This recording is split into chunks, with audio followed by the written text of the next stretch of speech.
They called Mara Quinn crazy when she carried buckets of fish waste into the cornfield before sunrise.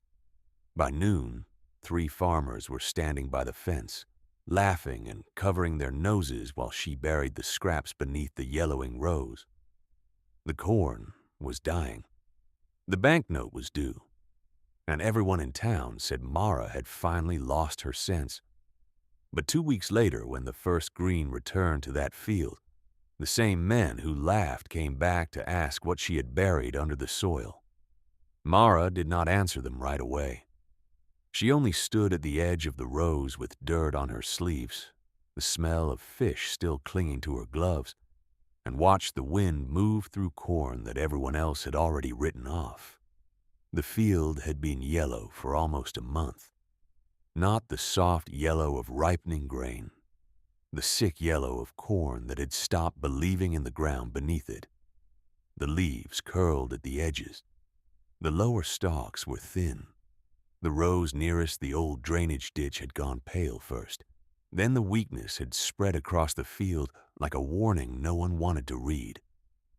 Caleb Rusk saw it before most people did. He was standing by the fence the morning Mara brought the first 2 buckets. He was 58, broad-shouldered, sunburned across the neck, and proud of having an opinion before anyone asked for it. When Mara set the first bucket down between the rows, Caleb leaned forward and squinted. "What is that smell?" Mara pulled on her gloves. "Fish waste." Caleb stared at her. Then he laughed. Not a short laugh, a loud one, the kind meant to carry. By the time Mara knelt and opened the bucket, 2 other men had walked over from the road. There were fish heads in the bucket, along with skins, bones, guts, and scraps from the market near the river. Mara had mixed them with dry leaves, a little wood ash, and dark soil from the compost pit behind the barn.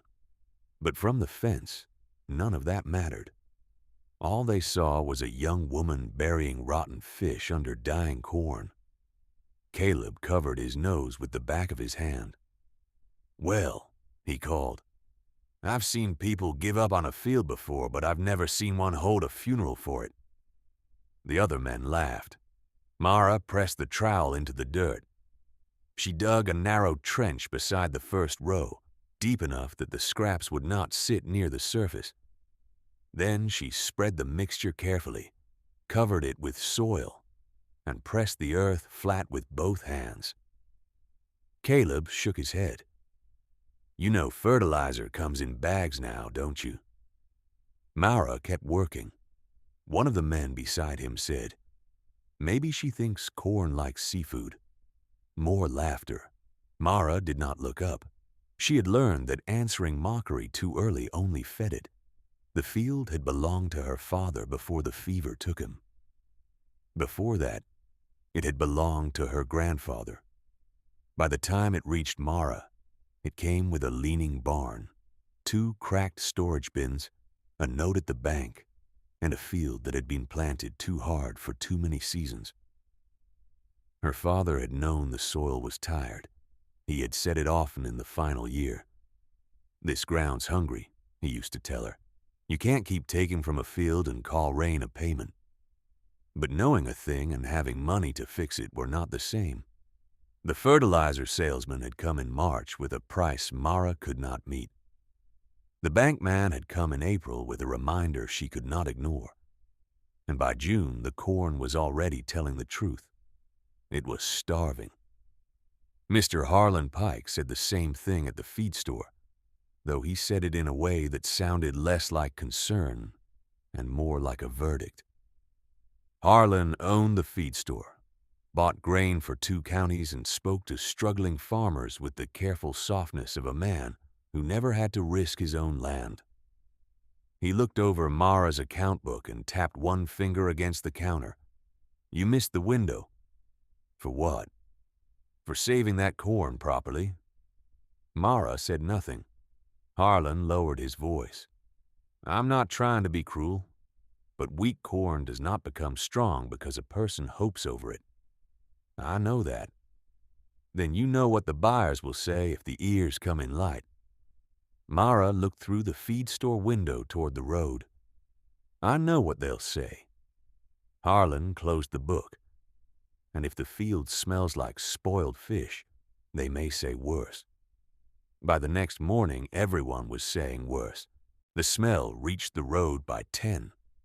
By 11, the first children walking past the fence were pinching their noses and giggling.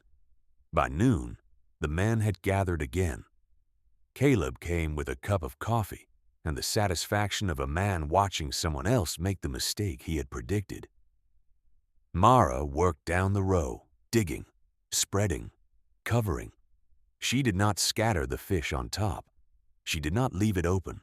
She buried it deep, row by row, just off the roots where the soil was dry, tired, and pale. The work was slow. The smell was awful. The sun was hot enough to make the bucket lids sweat. Every few minutes she had to stop, wipe her forehead with her sleeve, and pull the next bucket forward. By the time she finished the first section, her arms ached. Caleb called from the fence, "Mara, if your father could see this, he'd drag you out by the collar." That was the first thing that made her pause. The trowel stopped in her hand. For a moment, the whole field seemed to go quiet. Then Mara pushed the blade into the dirt again. My father knew the soil was hungry. Caleb snorted. Hungry, maybe, but not for fish guts. If stories about people being laughed at before they are understood matter to you, stay with us here at Willow Field Stories. Around here, some wisdom does not look wise at first. Sometimes it looks foolish, smells terrible, and only makes sense after the land finally answers. That evening, Mara washed her gloves behind the barn until the water ran gray. Her Aunt Clara sat on the back steps with a dish towel folded in her lap. Mara Quinn was 69, thin as a fence rail, with silver hair pinned tightly behind her head and eyes that missed very little. She had watched Mara work all day without saying much. That was how Clara did most things. She waited until the noise left. Then she spoke. "You buried it deep?" Mara nodded. "Deep enough." "Covered it with dry matter?" "Leaves, ash, compost soil." "Not too close to the stalk?" "No." Clara looked toward the field. "Then you did it the way your grandfather did." Mara sat beside her. For the first time all day, she looked tired. "Did people laugh at him too?" Clara gave a small smile. "Not after the first time." Mara leaned back against the step. "I don't even know if it will work." "No one ever does," Clara said. "That's why people call it faith when they don't understand the work. It smells awful."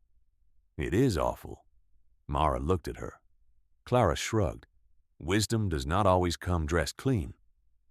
The method had not started with Mara. It had started with her grandfather during a year when the lower field had turned pale and no one had money for anything except flour, kerosene, and patience. He had worked with what the county wasted: fish scraps from the river market, leaves from the ditch banks, wood ash from the stove, compost from behind the barn.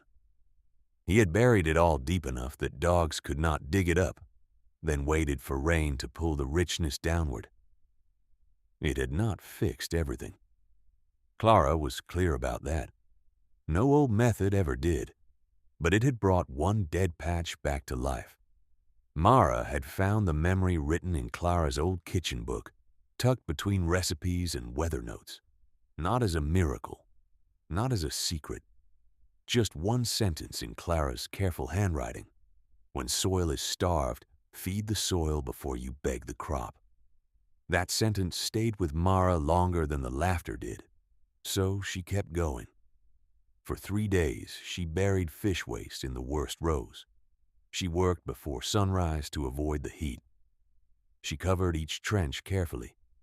She tamped the soil down hard enough to keep animals away. She washed her buckets at the far pump, and still the smell followed her. By the 4th day, Caleb had a new name for the place: Fish Field. He said it at the feed store. Then someone said it at church. Then one of the boys painted the words on a scrap of cardboard and leaned it against the fence. Fish field. Mara found it there on Sunday morning. She stared at it for a long time. Then she picked it up, carried it to the barn, and used it to start the stove. Clara watched her from the doorway. "You don't have to pretend that didn't hurt." Mara shut the stove door. "I know." "Did it?" Mara wiped ash from her fingers. "Yes." Clara nodded. "Good. Means your heart hasn't gone hard." That was the trouble with being laughed at. It did not only make a person angry, it made them lonely. By the end of the first week, Mara knew every sound around that field. She knew the buzzards that circled too low. She knew the dogs that sniffed near the fence until she chased them off. She knew Caleb's laugh from 200 yards away. She knew the sound of Harlan Pike's truck slowing on the road, then continuing without stopping. And she knew the silence of corn that had not yet changed. That silence was the hardest part, because for all her work, the fields still looked nearly the same. Yellow, thin, tired. The treated rows did not rise overnight. The leaves did not uncurl in a day. The soil did not suddenly turn black. The farm did not reward her courage quickly. Every morning, Mara walked the rows before breakfast. She checked the soil with her fingers. She looked under the dry top layer. She searched for darkness, moisture, anything. Some mornings she found nothing. Some mornings she found the smell stronger. Some mornings she wondered if Caleb had been right. On the 8th morning, Harlan Pike came to the farm. He did not step into the field. He stood near the gate in polished boots and held his hat against his chest. That worried Mara more than if he had been rude. "Mara," he said, "I need to ask plainly. Are you still expecting to bring this crop in?" She looked at the corn. "Yes." He followed her eyes. "The buyers are already nervous. The buyers haven't seen the field recover." "No," Harlan said. "They've smelled it." Mara looked down. Harlan's voice softened. "I know you're trying to save what your father left, but there is still time to cut your losses before you lose more than the crop." Mara laughed once under her breath. It surprised both of them. "There is nothing left to cut." Harlan did not answer. After he left, Mara went to the worst section of the field and knelt between the rows. She took her trowel and dug beside one of the treated trenches.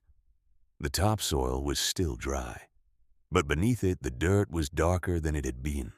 Not rich, not healed, but darker. She crumbled it between her fingers. It held together, just a little.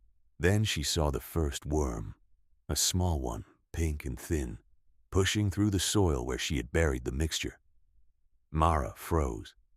She leaned closer. There were 2 more. She looked at the next row, untreated and pale, and dug there too. The soil broke apart like dust.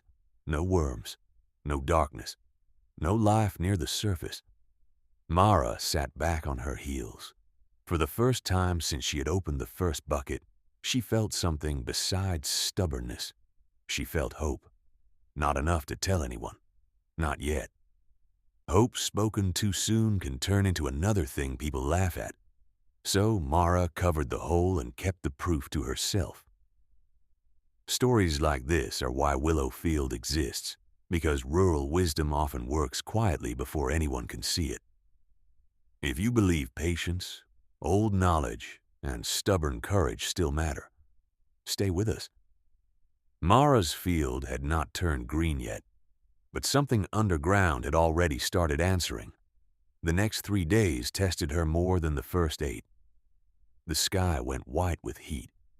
Rain clouds rose in the west each afternoon, then broke apart before reaching the Quinn farm. The corn leaves curled tighter. The smell faded some, but the gossip did not.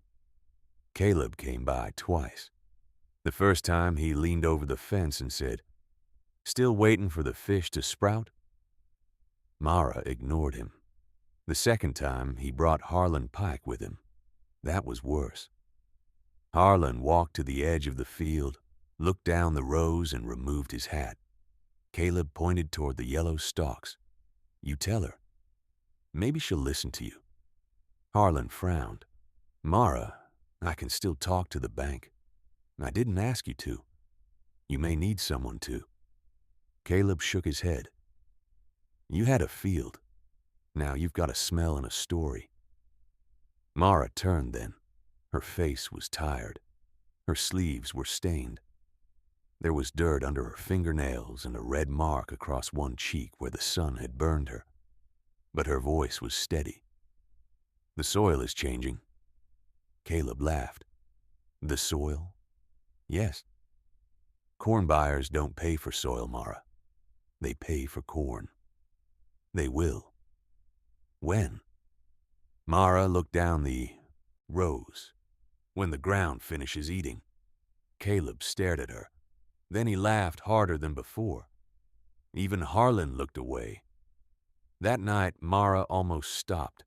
She sat in the kitchen with Clara's old book open in front of her. The sentence was still there. When soil is starved, feed the soil before you beg the crop. But the bank notice lay beside it. That paper had no patience in it. Numbers never did. Clara came into the kitchen carrying 2 cups of tea. She set one beside Mara and sat down. Show me your hands. Mara looked at her. Why? Because I asked. Mara held out her hands. They were scratched, stained, and swollen around the knuckles. Clara turned them over gently. You have your grandfather's hands. Mara swallowed. I don't have his certainty. He didn't either. Mara looked up. Clara leaned back. You think old people were certain because you only remember what worked. You don't remember the nights they sat at tables, just like this one, wondering if they had ruined everything? Mara looked at the bank notice. What if I did? Then we will face it. And if they were right to laugh? Clara took a long breath. Then let them laugh at someone who tried to feed the land instead of abandoning it. The rain came 3 nights later. Not a storm. Not enough to flood the ditches. Just a steady, soaking rain that began after midnight and lasted until nearly dawn. Mara woke to the sound of it tapping the roof. For a moment she did not move. Then she sat up. The rain sounded soft, patient, like a hand drumming on a table. She went to the porch barefoot. The yard was silver. The cornfield was dark beyond the fence. Water ran from the barn roof in thin lines. Mara stood there until Clara came out and wrapped a shawl around her shoulders. Neither of them spoke. They listened. Before we see what happened to that field, remember this. Some work happens where people cannot see it. Roots grow underground. Soil changes in the dark. And sometimes the thing everyone mocks is already becoming the answer before the first green leaf appears. The first change came low, not at the top of the stalks, not in the leaves the men could see from the road. At the base, near the treated rows, the lowest leaves began to deepen. The yellow did not vanish, but beneath it came a thin line of green. Mara saw it first on the second morning after the rain. She was kneeling with her fingers in the soil when the color caught her eye. She moved to the next plant, then the next, then the next. The treated section was not healed, but it was answering. Mara sat very still. Then she laughed once, not loud, not because it was funny, because if she did not laugh, she might cry. By the 4th day, Caleb noticed. He was passing the field in his truck and slowed near the fence. Mara saw him stop. He got out. He walked to the fence and stared. The rows closest to the ditch were still pale, but the treated rows beyond them had changed. Green had begun to climb from the base upward. Not everywhere, not evenly, but enough. Caleb took off his hat. Mara kept working. He did not call out. That was how she knew he had seen it. By noon, 2 more men came. By evening, Harlan Pike arrived with his notebook. This time he entered the field. He walked slowly, careful not to step on the rows. Mara watched him kneel beside the treated section and press the soil between his fingers. He looked up at her. "This is darker." Mara nodded. "It holds better, too." Harlan moved to the untreated row and checked there. The soil broke apart quickly. He looked back toward the treated section. "What exactly did you bury?" Caleb stood behind him, silent now. The same man who had called it Fish Field did not laugh. Mara wiped her hands on her jeans. Fish scraps, leaves, ash, compost soil. Deep enough to stay covered, not touching the stalk, not too much in one place. Harlan looked at the corn, and the rain moved it through. Some. Caleb cleared his throat. "Fish did that?" Mara looked at him. No. He frowned. "The soil did. The fish only fed what was missing." That answer stayed with him longer than any argument would have. The field kept changing. Not fast enough for a miracle. Fast enough for hope. The lower leaves strengthened first. Then the middle leaves opened wider. The stalks in the treated section stood straighter after each rain. The ears did not become enormous. The farm did not turn rich. But the field no longer looked like a loss. It looked like a fight. And Mara knew how to fight beside it. At harvest, the Quinn corn came in uneven. Some rows were light. Some were barely worth hauling. But the treated section surprised everyone. The ears were filled better than expected. The stalks held longer. The grain tested clean enough for Harlan to buy without lowering the rate. He did not say much when he wrote the number.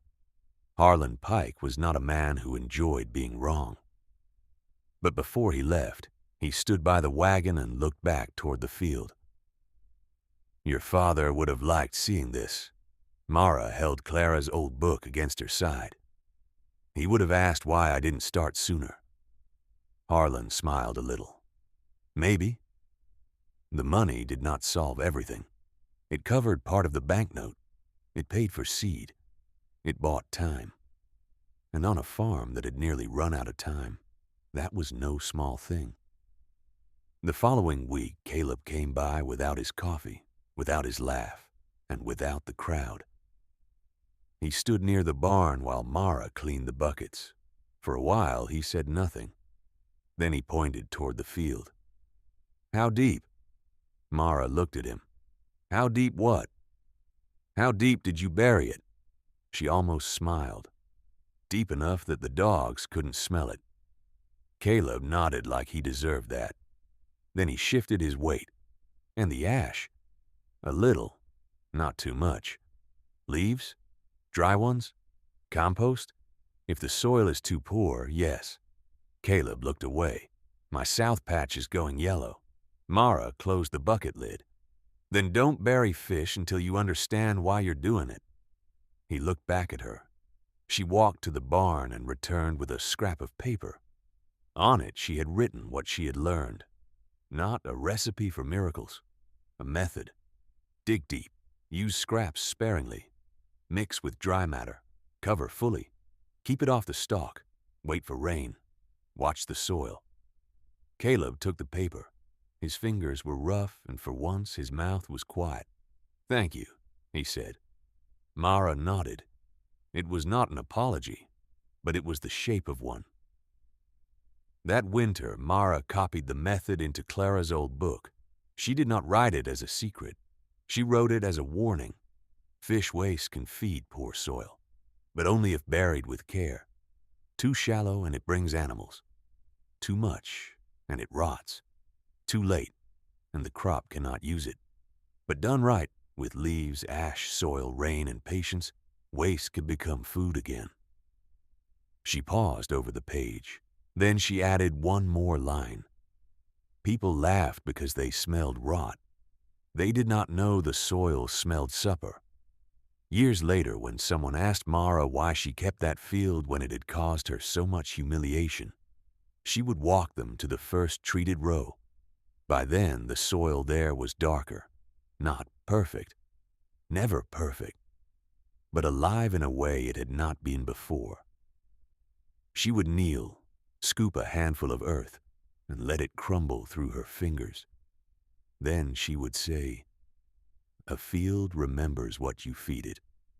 And every spring when the market sent fish scraps to the dump, Mara sent a wagon instead, not to bury carelessly, not to prove a point, but to keep feeding what had once fed her family. Because sometimes the thing people call waste is only something useful standing in the wrong place. And sometimes the person everyone calls crazy is the only one willing to carry it where it belongs. Thank you for spending this story with us here at Willow Field Stories. If Mara's story reminded you that wisdom is not always clean, easy, or understood at first, like the video, share it with someone who still believes the land can teach us, and subscribe for more stories about family, courage, legacy, and the quiet work that brings dead things back to life.